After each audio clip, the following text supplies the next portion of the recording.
Here to help us try and figure it out, former Deputy Assistant Secretary of Defense for Strategy and Force Development and author of The Strategy of Denial, Elbridge Colby. Elbridge, your thoughts on what we're seeing right now?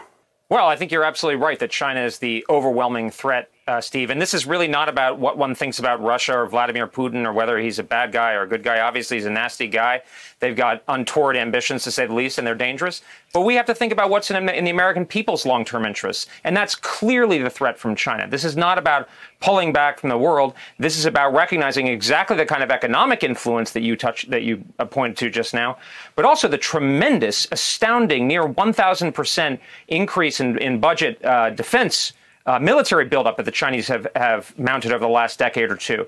And that's coming home to roost right now. And so, I mean, talking about significant new deployments of U.S. forces in Europe, I mean, people are acting like it's 1999, like there's no great power rival. And China is the greatest rival in some senses we've ever faced. It's potentially a larger economy than we are, and that's the first time that's happened in 150 years.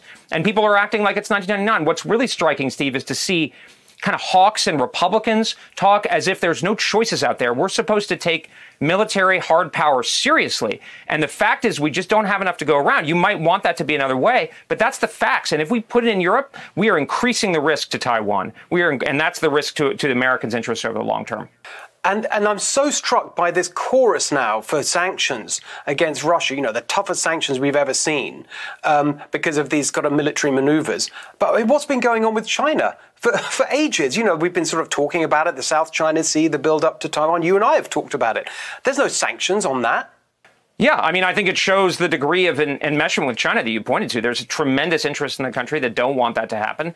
I mean, and I think, look, at the end of the day, we are going to need to have a military capability in the Western Pacific, and we're not where we need to be. In fact, there was a prominent Chinese academic just saying today that the Chinese are ready to do it right now, and they very well might.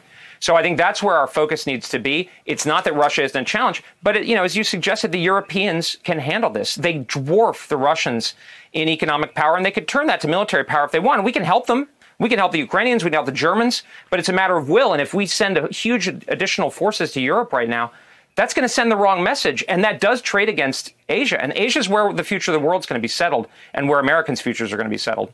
Exactly. I mean, if only all that outrage and indignation and energy from all these senators, both parties, were focused on something that would actually be taken seriously by China, we'd be in a lot stronger position. Elbridge Colby, great to see you again.